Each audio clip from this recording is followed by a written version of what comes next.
6. marca sme si v hoteli Bôrik pripomenuli deň vzniku spoločnosti Beyond. Dnes si pripomíname 20.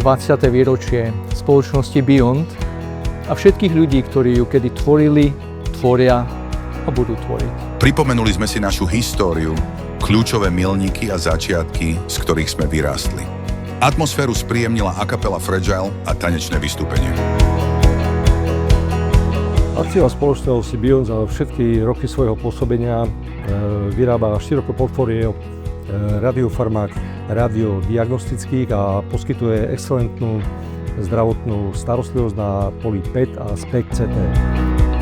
V ďalšom raste sú pre nás kľúčové aj medzinárodné partnerstvá. I started my business almost 13 years ago together with Beyond in Bratislava. But I think the future is in the nuclear medicine, and until now we only did diagnosis, but we should step and go into the future and do also the therapy and the diagnostics business. Hodnota našej spoločnosti nie je vyčíslená iba v eurách. Jej pridaná hodnota je hodnotou života každého jedného pacienta. Ocenili sme aj tých najlepších z nás, našich zamestnancov a partnerov, vďaka ktorým sa vízia stala skutočnosťou.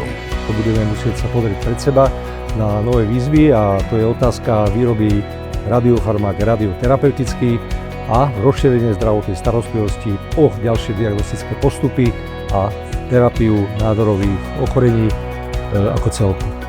Hopefully we will have this step into the future together, and I'm very thankful that Beyond relied on me and my company. 20 rokov za nami, ambiciózna budúcnosť pred nami. Beyond.